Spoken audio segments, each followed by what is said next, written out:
امام جعفر صادق علیہ السلام نے صدقہ دینے کا طریقہ تعلیم فرمایا ہے۔ جانیں صدقہ دینے کا صحیح طریقہ اور بیماریوں اور مشکلات سے نجات پائیں۔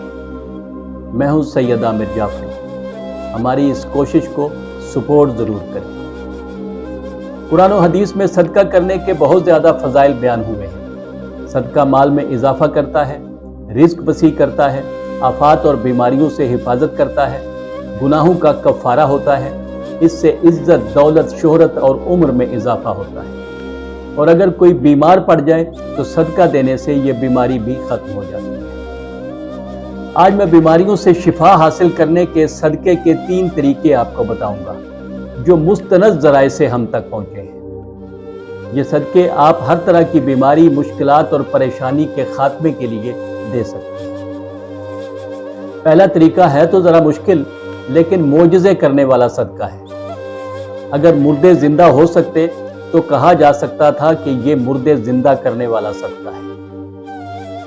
ایک دمبا یا بکرا بیمار پر یا مشکلات میں گھرے انسان پر قربان کرنے کی نیت سے خریدیں اور اس جانور کے منہ پر دعائے عقیقہ پڑھیں جو آپ کو دعاؤں کی کتابوں میں مل جائے گی۔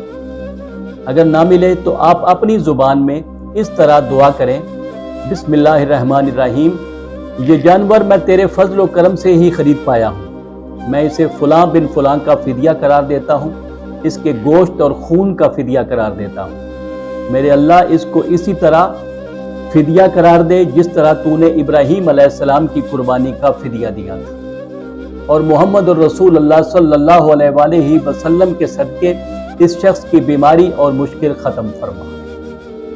اس کے بعد 3 بار اللہ اکبر کہیں، بسم اللہ الرحمن الرحیم پڑھ کر یہ جانور چھت کے نیچے ذبح کر دیں۔ نیچے ایک گڑھا کھود رکھا ہو جس میں اس کا خون گرے۔ یہ ایسی جگہ ہونی چاہیے جہاں پاؤں نہ پڑے۔ اس کی کھال ایک ہی ٹکڑے کی صورت میں اترنی چاہیے۔ آنتیں وغیرہ زمین میں دبا دیں اور گوشت کے 57 شاپر بنائیں۔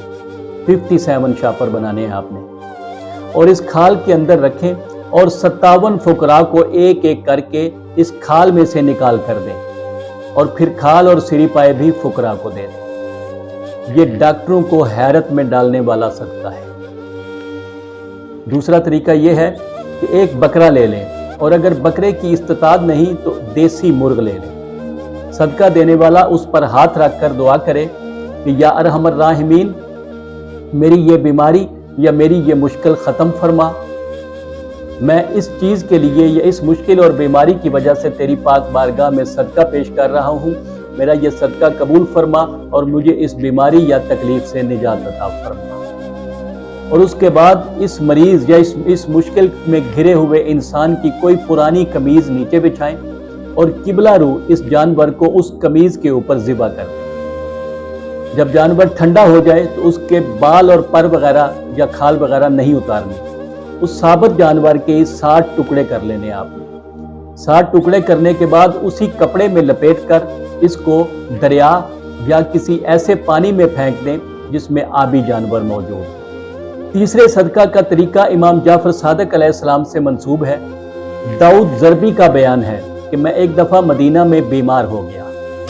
امام جعفر صادق علیہ السلام کو خبر پہنچی تو انہوں نے مجھے لکھا کہ 3 کلو گندم خرید لے، پشت کے بل لیٹ جاؤ اور گندم اپنے سینہ پر ڈال دو، پھر اٹھ کر اس گندم کے 4 حصے کر لو اور 4 فقیروں کو دے دو۔ صدقہ دینے کے بعد درود و صلوات اور عاجزی سے اپنی صحت یابی کی دعا کرو۔ داؤد کہتا ہے کہ میں نے امام کے فرمان کے مطابق یہ عمل کیا تو مجھے ایسا لگا جیسے میں جیل سے رہا ہو گیا ہوں۔ انشاءاللہ پھر ملیں گے۔